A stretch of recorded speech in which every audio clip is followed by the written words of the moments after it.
2018年，随着一档音乐类综艺节目的热播，让音乐剧这个原本小众的门类逐渐走向大众舞台。2019年，更多优秀剧目登陆中国剧场，音乐剧市场空前火爆，也使得众多热剧一票难求。法剧《巴黎圣母院》时隔17年重新展开中国巡演，这部经典的音乐作品在短时间内斩获了大量中国粉丝。我们有幸采访到了该剧游吟诗人的扮演者 Hisha Shahist， 让我们深入了解他的幕后故事。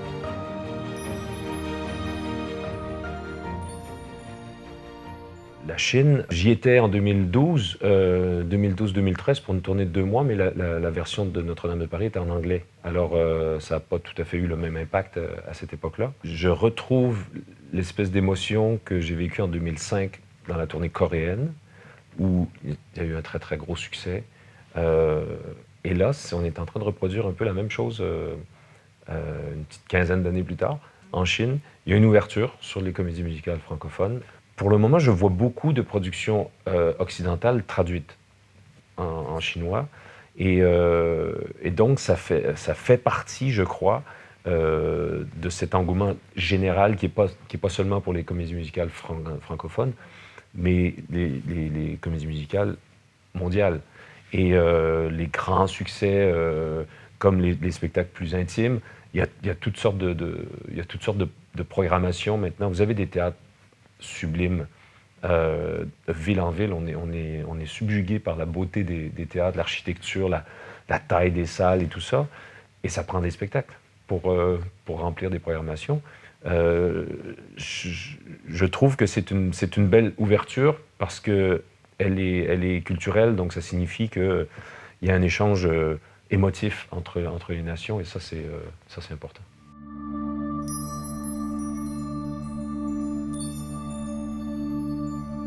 Une des belles surprises de cette tournée, c'est de voir que les gens chantent Le Temps des cathédrales phonétiquement, en français, à la fin des spectacles. Effectivement, la différence avec la première partie de tournée, c'est que quand je me présente pour le rappel, les premières représentations, je chantais toute la chanson, parce que j'étais absolument persuadé qu'il n'y a personne qui connaissait le morceau. Et au fur et à mesure, je tendais l'oreille et je laissais les gens chanter.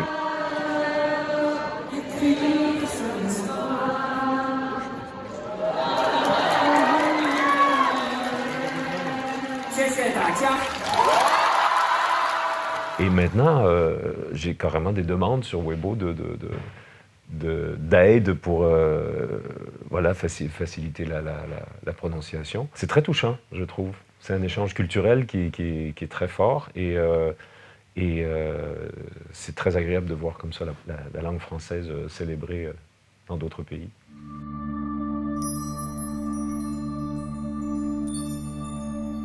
Forcément, moi j'ai découvert Weibo aussi en cours de route et j'ai vu l'engouement direct des fans et par leurs commentaires, par leurs messages et tout ça. Donc on sent que dans chaque ville on est attendu et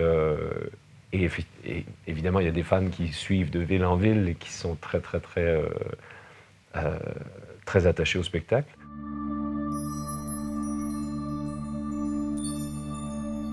J'en connais un. C'est une histoire, je vais m'en souvenir toute ma vie, ça, de cette rencontre avec Ayunga. Bon, oui, je l'ai provoqué. C'est probablement la grande leçon derrière toute cette rencontre, c'est qu'il faut faire les choses, il faut oser. Il faut oser. Il y a personne qui attend personne. C'est un monde qui va tellement vite. Il y a tellement de sollicitations, il y a tellement d'offres, il y a tellement de spectacles, il y a tellement de trucs sur Internet. On est sollicité de toutes parts, de publicité, donc il n'y a personne qui attend personne. Donc me voilà dans ma chambre d'hôtel à 3h du matin à regarder une vidéo d'Ayunga sur Weibo et à être très touché par sa prestation d'une chanson de Notre-Dame de Paris qui s'appelle Danse mon Esmeralda. Très impressionné par sa prononciation qui est impeccable, son thème de voix et tout ça, et la demoiselle qui chante avec lui aussi en harmonie, c'était sublime. Et je me suis dit, pourquoi ne pas faire un duo sur Le Temps des cathédrales, qui est la chanson phare de Notre-Dame de Paris, que j'ai l'honneur d'interpréter soir après soir. Pourquoi ne pas faire un duo avec lui? Alors je vais demander. Je vais demander... je vais faire une espèce de lettre ouverte, un post ouvert sur Weibo. Et la coïncidence a fait qu'une semaine plus tard, on était sur scène, ensemble, invités au même événement, sans le savoir, au Shanghai International Musical Festival, la cérémonie d'ouverture qui avait lieu le 2 décembre, et une semaine tout juste après le post.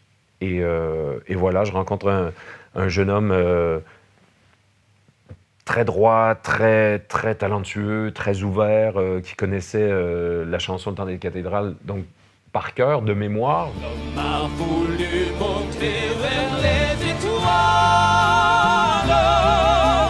écrire son histoire, dans le verre ou dans la pierre. Et l'effet magique de ces rencontres-là, c'est qu'on a en quelque sorte improvisé le duo. Il a pris une harmonie naturellement et on a fait ce petit passage qui a eu tout un impact parce qu'après... déjà, moi, ma demande, ça a été vu 3 millions de fois. Je pense que c'est des chiffres qui sont inimaginables, ça, en tout cas au Québec et en Amérique. Et ça continue, on est resté en contact. Donc, tout doucement, je commence à connaître quelques personnes et je trouve ça fabuleux de faire ces contacts. On fait le même métier, on est des collègues de travail et sur une base donc, d'échange entre les nations, je trouve ça très touchant de pouvoir en faire partie.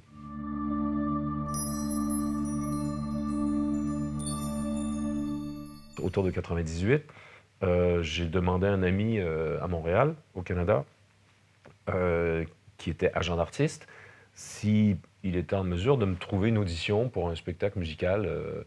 J'avais la sensation que j'avais le profil pour ça. Le cinéma m'intéresse. J'écris des projets de séries télé, des synopsis. J'ai écrit des pièces de théâtre. Donc c'est un médium qui me correspond bien. J'ai fait la demande au moment parfait, au moment où il cherchait un Phébus sur la nouvelle distribution de Notre-Dame de Paris, spectacle que je ne connaissais pas. En fait, il commençait à fonctionner très fort en France, mais pas encore au Québec. Je succédais à Patrick Fiori, qui est le Phébus de la distribution originale. Il n'était pas présent sur la tournée. Donc, j'étais son successeur. Je n'étais pas un alternant. J'ai commencé tout de suite. Quand on m'a donné le calendrier de représentation, j'ai regardé le moment où il reviendrait et j'ai vu que j'avais 41 spectacles en 41 jours. Donc, mes débuts avec Notre-Dame de Paris, c'était 10 jours de répétition, 41 shows en 41 jours. Donc, je me souviens d'avoir été très consciencieux dans ma préparation pour être absolument certain d'être le plus près possible.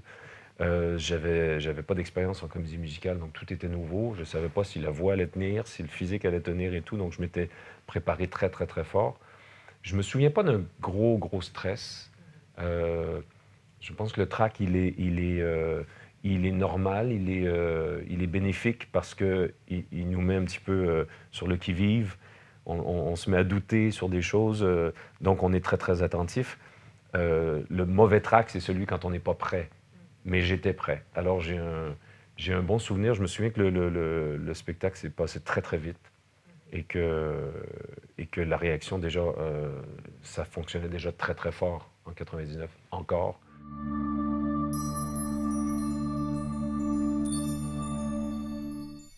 C'est la rigueur. C'est la rigueur parce que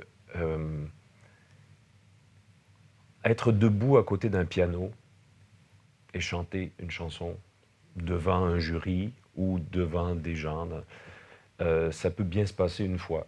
Il y a un spectacle le lendemain, il y a des gens qui payent pour venir voir le spectacle. Il y a des gens qui vont attendre dehors au froid pour avoir une signature.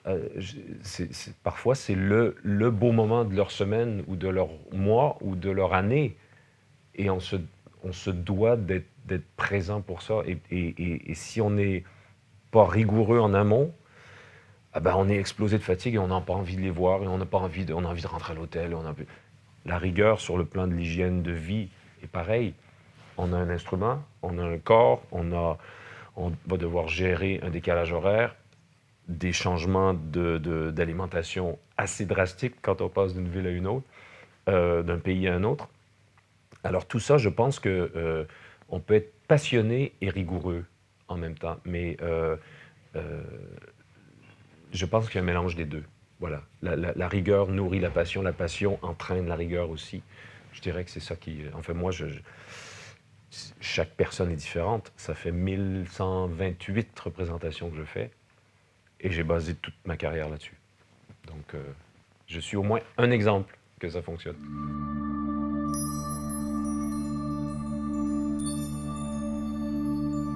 J'ai au contraire très très envie de m'orienter vers les séries, vers le cinéma, vers le jeu, l'acting pur, qui ne nécessite pas nécessairement de chanter en même temps, parce que c'est pour moi un autre métier.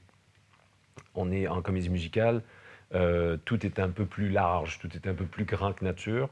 On joue dans des salles qui sont très grandes. Donc le jeu cinématographique est très très très carré, très petit. La caméra qui vient chercher les intentions même les plus minimes. Quand on est sur une scène avec 5000 personnes dans la salle, les gestes, on peut pas faire ça. Voilà, il faut augmenter tout. Tout est plus grand que nature. Je m'intéresse à l'écriture aussi, donc forcément, ça fait partie de mes projets. Le cinéma m'intéresse depuis toujours, depuis toujours.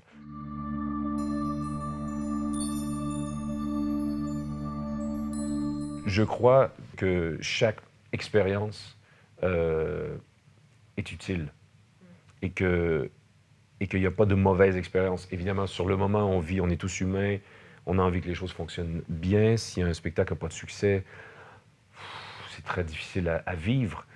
Mais on se rend compte, si on est un peu patient, 2, 3 ans, 4 ans plus tard, qu'on ressort de ça avec un bagage d'expérience qui est d'une richesse inouïe et qui va nous servir pour tout le reste de notre carrière sur différents projets. Et ultimement, sur un CV, chaque ligne a son importance. Alors, même si le spectacle n'a pas eu beaucoup de succès ou je ne sais pas quoi, ça a été fait, c'est là, voilà, c'est marqué.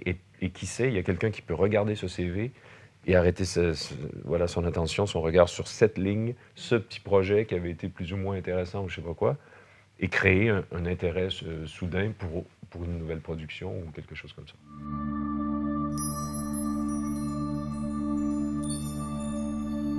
Je suis complètement sous le charme de Hamilton. Je suis un fan absolu de Lin-Manuel Miranda, le créateur, parce que je crois aux gens qui sont capables de faire des textes, de la musique et d'être chanteur aussi. Donc touché par c'est un chef-d'œuvre. C'est le travail derrière ce projet, la symbiose entre la mise en scène, la chorégraphie, le travail orchestral et les décors. J'ai vu tous les documentaires, j'ai lu tout. Voilà, donc c'est un spectacle que je recommande, mais grandement. Et même ceux qui sont plus ou moins familiers avec le hip-hop et la musique un peu rap vont être sous le charme. Moi, je sais pas, mais Gringoire dirait « C'est une histoire qui a pour lieu Paris la belle en l'an de Dieu, 1482, histoire d'amour et de désir. » Venez voir la suite en spectacle. Oui, c'est parfait. Ça va?